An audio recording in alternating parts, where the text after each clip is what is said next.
들고서 이 세상 다시 오시는 내 주님을 맞으리. 내 무거운 짐 다 벗겨주시고 그 아름다운 그 면류관 날 위해 예비하시리.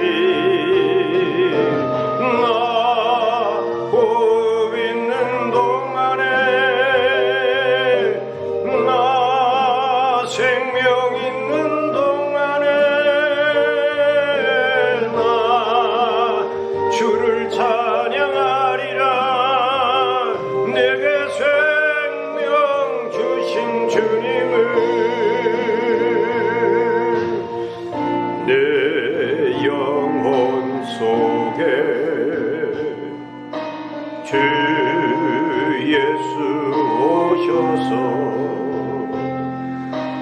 내 죄와 허물 사하신 내 주님을 사랑해. 골고다 언덕 그 험한 십자가 늘 기억하며 감사하리. 날 대속하신 그 사랑 나 호흡 있는 동안에 나 생명 있는 동안에 나 주를 찬양하리라. 내게 생명 주신 주님을 나 호흡 있는 동안에 나 생명 있는 동안에 나 주를 찬양하리라. 내게 생명 주신 주님을. 아멘. 우리 모두 찬송하며 삽시다. 네, 한 주간 평안하셨습니까? 네. 오늘 예배 자리에 나온 여러분을 하나님께서 매우 기뻐하시고 축복하실 줄 믿습니다. 우리가 영생에 대해서 지난번에도 말씀을 나눴습니다. 영생은 무슨 뜻이라고 했습니까? 영원한 생명. 생명이 우리는 생명이 끝이 있다고 생각을 하지요.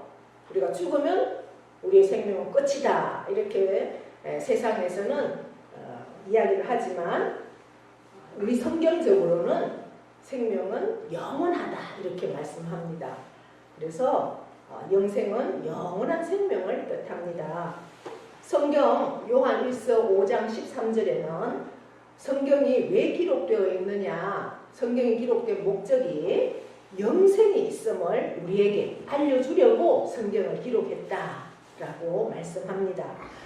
영생이 있음을 우리가 알면서 그럼 그렇게 그것만 알고 있으면 끝나느냐, 그것이 아니라 영생이 있음을 알았기에 그 확신을 가지고 이 세상 속에서도 살아가기 위함이다 라고 말씀합니다.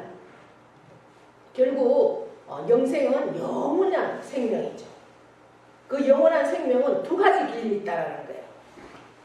예수 그리스도를 알고 예수 그리스도를 내 마음에 나의 구원자로 나의 삶의 주인으로 모신 사람은 영원한 길에서 영생을 천국이냐 아니면 지옥이냐 두 가지 길이 있다 그렇게 말씀합니다.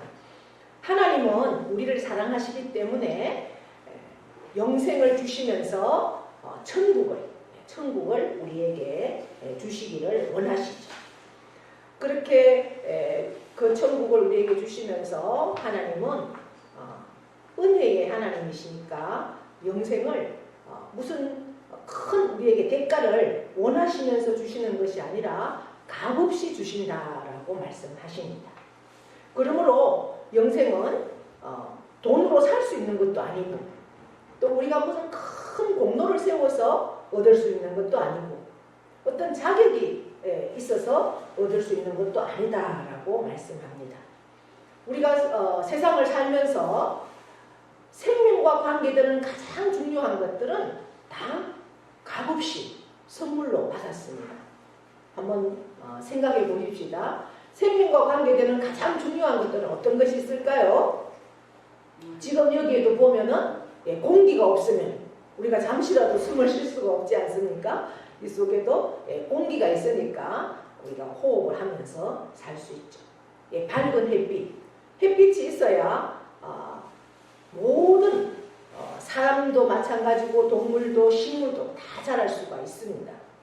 제가 이렇게 예전에는 몰랐어요. 근데 이곳에 와서 과일들이 자라는 것을 보니까 햇볕 한 나무에서도 과일 맛이 다 다르더라고요. 햇볕을 얼마나 받았느냐에 따라서 맛이 달라지는 거예요. 그만큼 햇빛이 중요한데 그 햇빛은 우리가 돈 주고 살 수 있는 게 아니잖아요. 하나님이 값없이 거저 주시는 선물입니다. 또 물도 마찬가지입니다. 이렇게 생명과 관계되는 가장 중요한 것들은 값없이 선물로 다 주셨습니다. 그렇다면 하나님은 영생을 왜 그렇게 선물로 주시고자 하시고 또 반드시 주셔야만 할까요? 그것은 성경이 인간에 관하여 하신 말씀을 우리가 잘 이해하면 분명하게 알 수 있습니다. 오늘 성경 본문이 로마서 3장 23절로 24절입니다. 로마서 3장 23절에는 어떻게 기록하고 있습니까? 모든 사람, 이 세상에 한 명도 빠짐없이 지금은 이 지구상에 75억의 인구가 살고 있는데요. 그 모든 사람, 한 사람도 빠짐없이 다 죄를 범하였다. 하나님은 이 세상을 만드실 때 죄를 없이 만드셨어요. 그런데 첫째 사람, 하나님이 만든 첫째 사람이 아담이라는 사람이에요. 그 아담이 하와와 함께 죄를 지었어요. 하나님께서 그 에덴 동산에 있는 모든 것들은 다 마음대로 먹어도 좋지만 단 한 가지 선악과는 따먹지 말아라고 분명히 말씀하셨습니다. 저 선악과를 먹을 때는 너는 죽는다라고 했는데 이 아담과 하와가 그 선악과를 따먹음으로 인해서 죄가 우리 속에 들어왔습니다. 인류의 조상을, 우리의 조상을 거슬러 올라가 보면 결국 우리의 조상은 아담까지 올라가죠. 우리의 최초의 조상이 아담이기 때문에 우리는 아무리 천사같이 태어나는 아기라도 그 원죄를 가지고 태어납니다. 여러분, 우리가 DNA를 굉장히 요즘은 제가 이렇게 보니 DNA가 중요해요. 나의 조상이 어떠한 DNA를 가지고 있느냐에 따라서 우리가 그것을 참 많이 그대로 닮아가고 DNA를 물려받습니다. 우리 권 선생님은 보니까 벌써 70 중반이 다 되셨는데 머리를 염색을 안 하신다고 해요. 그거는요, 굉장히 좋은 DNA를 부모로부터, 위의 조상으로부터 좋은 DNA를 받아서 그렇게 하시는 거예요. 일찍 머리가 염색을 해야 되는 사람은 40에도 해요. 40대에도. 부모가 위의 조상들이 머리가 빨리 쉬는 분들은 그런 DNA를 받아서 그렇습니다. 이게 어떤 DNA를 받느냐가 굉장히 중요하죠. 그것처럼 우리 모든 어느 누구도 빠짐없이 이 세상에, 이 지구상에 사는 모든 인간은 다 아담의 DNA를 받았기 때문에 죄인으로 태어납니다.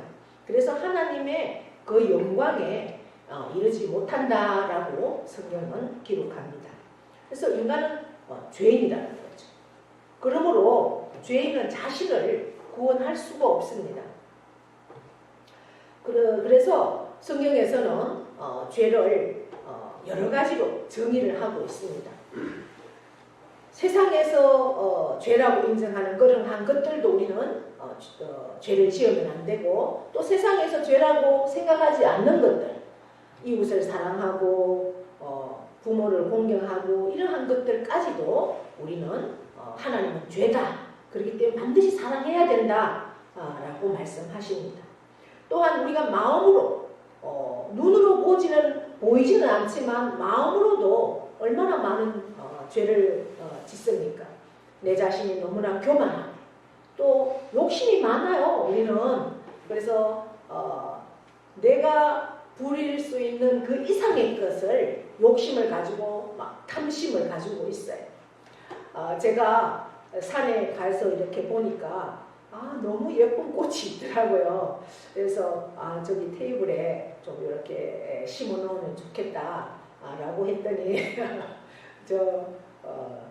박영준 장로님이 막 욕심 부린다고, 들의 꽃은 들에 놔두지 그거를 캐가지고 교회 갖다 놓으려고 한다고, 어떻게 그렇게 욕심이 많으냐고 얼마나 뭐라 하는지. 그래서 제가 돌에 널려있는 그 들풀 제비꽃인데, 제비꽃이 보통 흰색과 보라색밖에 없잖아요. 근데 그것은 좀 특별하게 흰색 안에 보라색이 들어있더라고요. 얼마나 이쁜지. 근데 막 들에 널려 있잖아요. 그 좀 캐면 어때요? 몇 개. 그런데 막 탐심을 가지고 있다고, 욕심 부린다고, 얼마나 뭐라 하는지. 제가 그 목회가 와서 왜 막 그럽시다 하고 제가 오늘 나이를 꼽았습니다.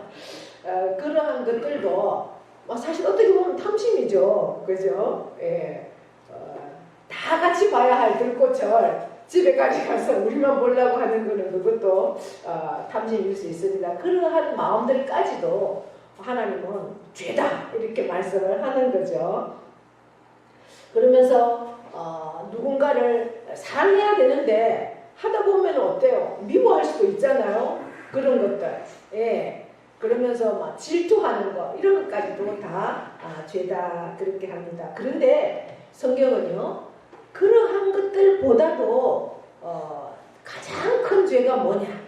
하나님을 하나님으로 믿지 않는 것, 그것이 가장 큰 죄라고 성경은 말씀하고 있습니다. 사실 우리는 인간의 이러한 기준으로 보면 죄를 안 짓고 사는 사람이 어디 있습니까? 저도 하루에 많은 죄를 짓고 삽니다. 성경에서 천사와 같은, 하루에 나는 한 마음속으로 짓는 것도 3번 이상은 지었지 않아, 이러면 아마 걸어다니는 천사다라고 할 수 있을 것입니다. 그런 천사와 같은 사람이라도 우리가 1년 또 평생을, 지금은 100세 시대라고 하지 않습니까? 100세 시대에 사는 우리의 삶을 이렇게 계산해 보면, 아무리 천사와 걸어다니는 천사라고 하는 사람일지라도 계산해 보면 9만 번의 이상의 그러한 죄를 짓는다라고 합니다. 그렇다라고 하면 이 세상에서 나는 죄인이 아니다라고 주장할 수 있는 사람은 단 한 사람도 없다라는 거죠. 그러면 이러한 죄인이 어떻게 하나님께서 주시는 그 영생을 선물로 받을 수가 있을까요?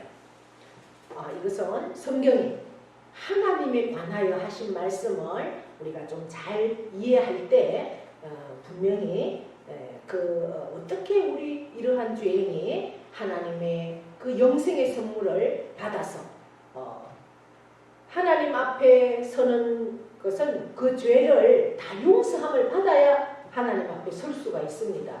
하나님이 만드신 그 천국, 영생을 우리가 얻을 수 있는데 어떻게 그 영생의 선물을 받을 수가 있을까? 그것은 바로 하나님에 관하여 우리가 알 때 그러한 죄를 용서함을 받을 수 있다는 겁니다. 그래서 오늘은 성경 말씀이 바로 로마서 3장 23절이기 때문에 여기까지만 말씀을 드리고, 다음 시간에는 그러면 이러한 죄인이 어떻게 영생을 선물로 받을 수가 있을까? 하나님에 관하여 좀 더 자세하게 우리가 살펴볼 수 있기를 바랍니다. 네, 제가 강원도 태백 또 저 황지라는 곳에 가봤어요. 강원도 태백은 예전에는 탄광촌이었죠. 그래서 또 황지는 우리 경상도 낙동강에 흘러내려오는 그 물이 발원지 그렇게 깊은 곳에 광부들을 뭐라고 불렀느냐, 막장 인생이다 이렇게 불렀어요. 왜 그랬을까요? 그 땅굴 밑에 들어가면 우리는 굉장히 추울 것 같은데 오히려 열기가 더 많대요. 어느 정도의 열기가 있느냐, 탄광을 캐는 그 광 속에 들어가면 땅굴 속에 거의 한 40도가 된다고 합니다.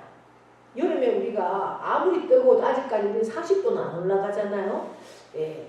그런데 40도가 넘는 그 깊은 땅 속에서 거의 하루에 8시간에서 10시간씩 노동을 합니다.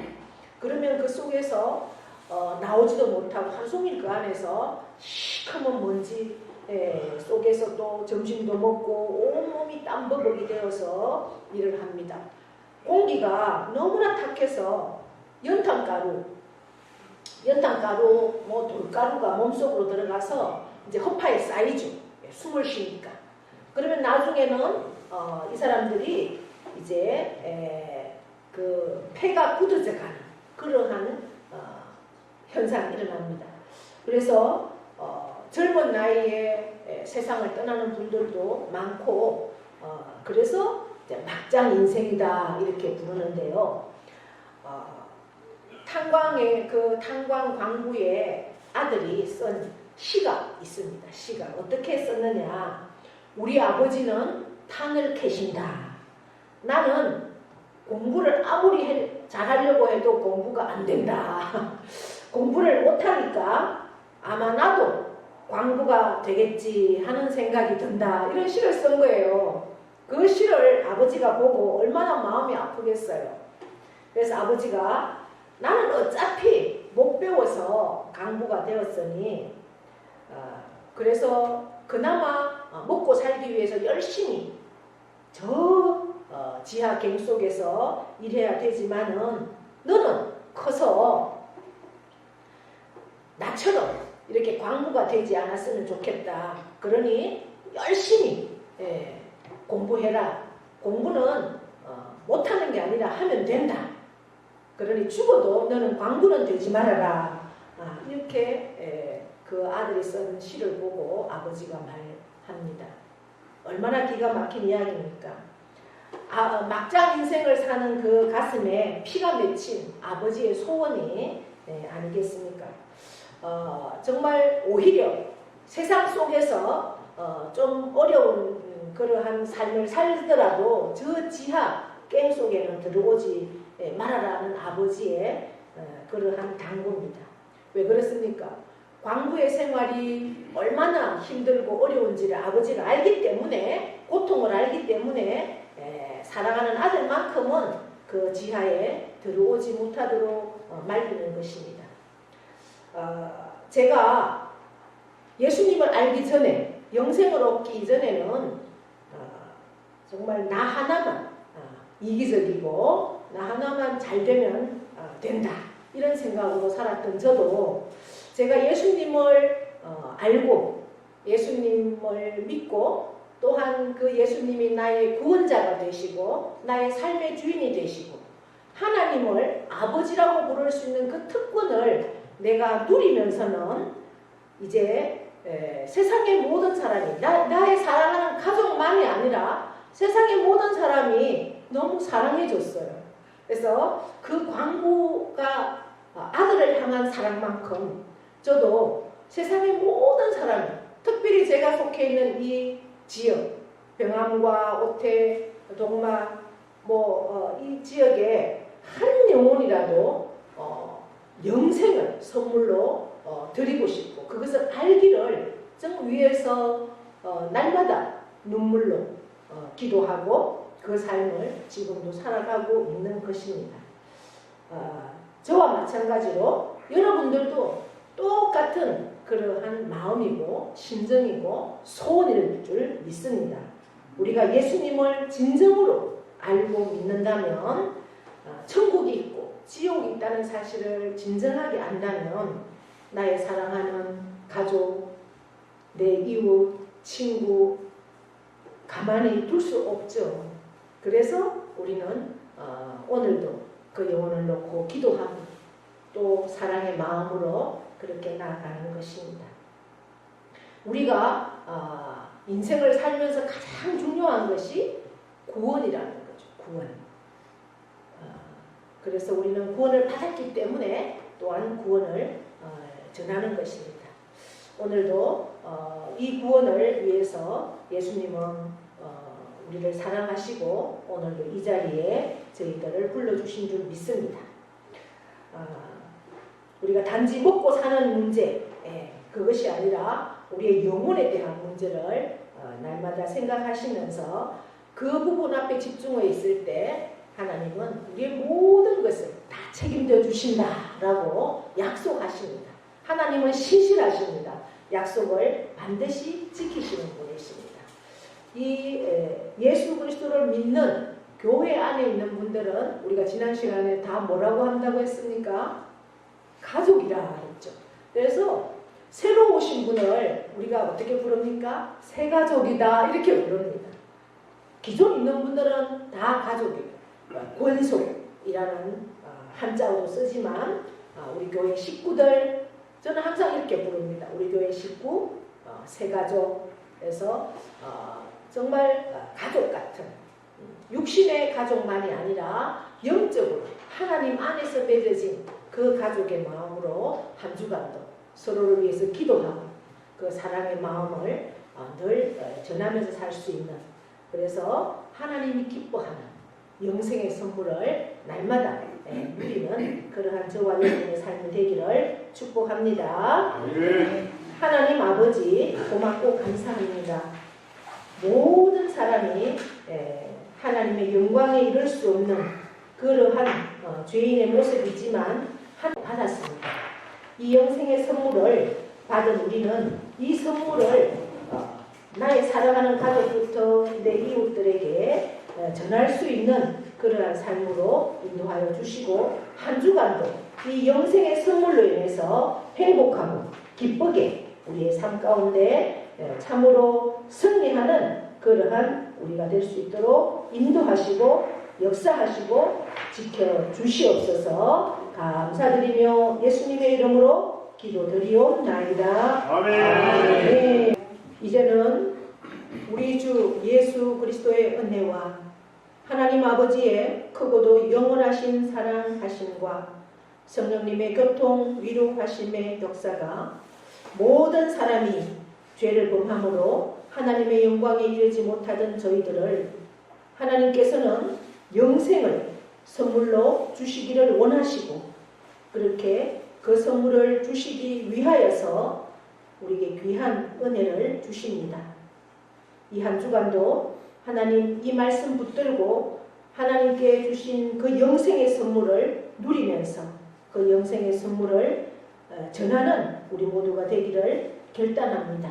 이렇게 살기를 원하는 사랑하는 심령 위에와 그 가정과 자녀와 기업과 농토 위에 영원토록 함께 하시기를 축원하옵나이다. 아멘.